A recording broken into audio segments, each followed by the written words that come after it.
As we had noted a little earlier, it is so important that we be mindful of the fact that we must be obedient to Yahshua so that the covenant may stand in our lives. When we are not obedient to the covenant, what happens is that when the enemy comes with his storms and persecution and trials and tests, we're not able to stand. That's what happens when we encounter difficulty.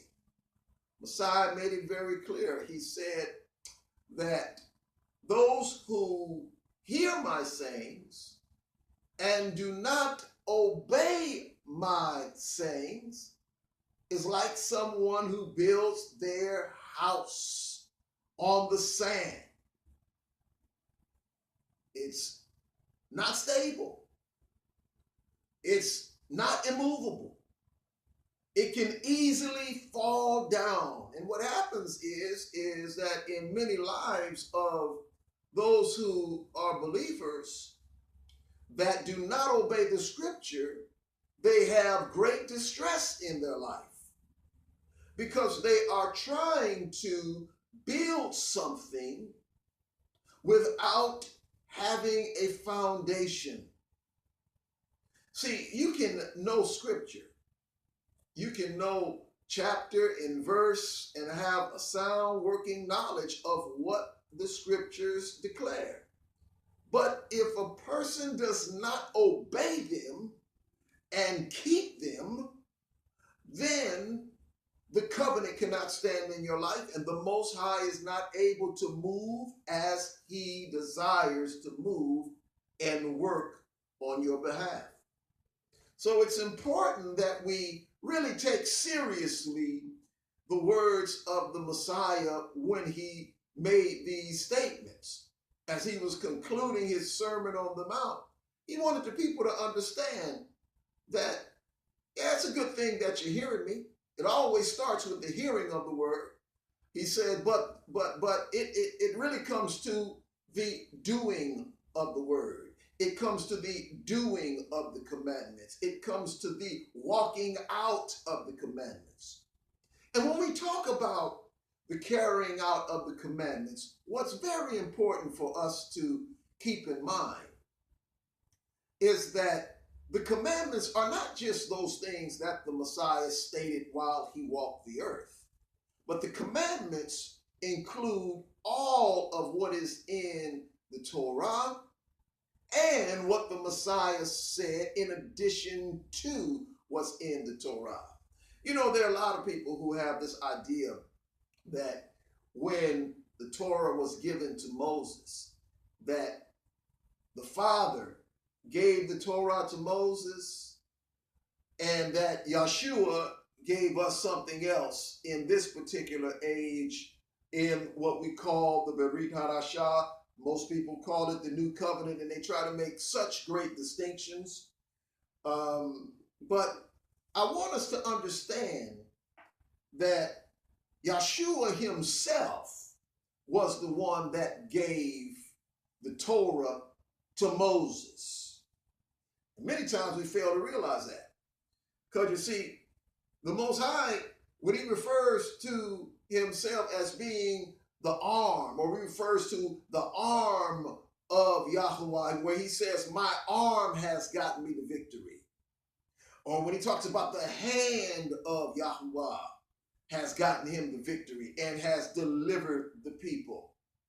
Where he says about saving the people out of Egypt, he says, my outstretched arm I used to deliver you out of Egypt. Well, that outstretched arm is the Messiah, Yahshua, before he was born into our realm. And I want to bring up a passage here that's found in Jude. In the Greek translation that I have right here, because there were many translations that were written. I particularly have Greek interlinear. But in the ancient times, there were a number of translations, not just Greek. There were Aramaic texts, and there were some other Greek translations that were not identical to some of the ones that we have here. And there's a note that I need to make about a particular passage in verse 5 of Jude.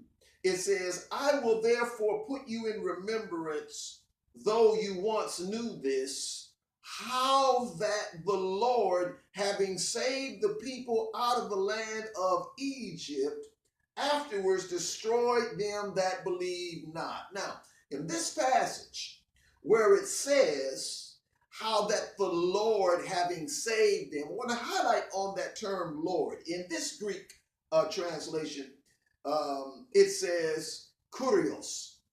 But there's a note here which is letting us know that because there were many other translations, in some other ancient manuscripts and in some other ancient translations that came from the Hebrew, because Jude originally was written in the Hebrew. Jude was the brother of our Messiah.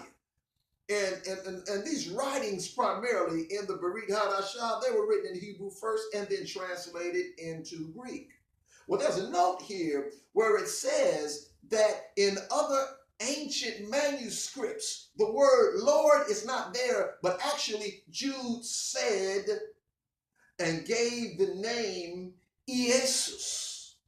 That's in other manuscripts that are in Greek, where it actually would read, you once knew how that Yeshua, having saved the people out of the land of Egypt, afterwards destroyed them that believe not. Now, it's a given that those first century believers, when they recognized Messiah, Yeshua's divinity, they didn't separate his divinity from the one who was performing the activities of deliverance in Egypt.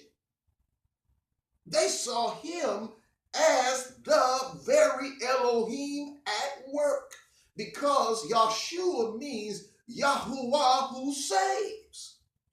And when we read in Exodus, and when it talks about that he brought the salvation by my outstretched arm, when Yahweh says that, he's referring to Yahushua doing the saving.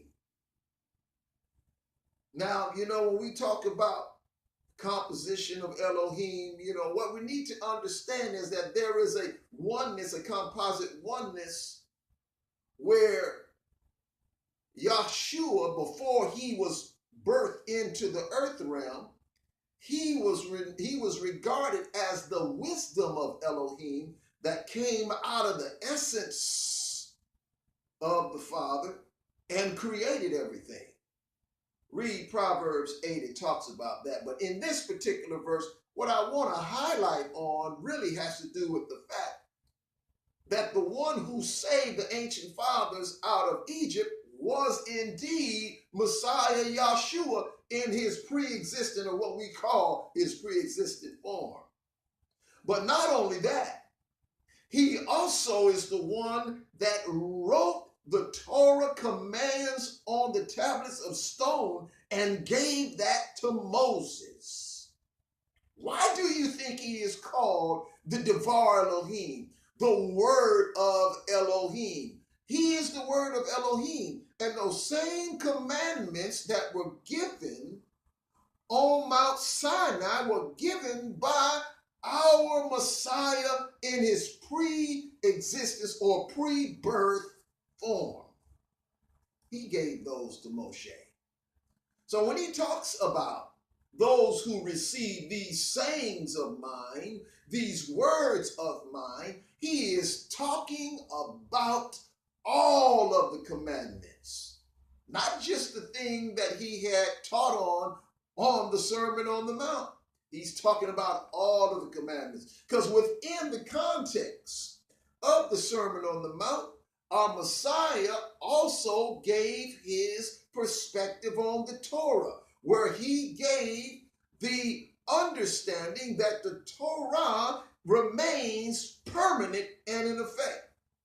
when he said that not one jot or one comment, not the smallest letter or the very part of a letter would pass from Torah, that heaven and earth would pass first, he was telling us that the Torah and the prophets would remain in effect and would be permanent as the revelation of Elohim to us, and as the instruction that we are to be guided by in our lives. So it's very important that we understand that Messiah did not separate the commandments that were given to Moses from the commandments and items that he taught on when he came into our realm.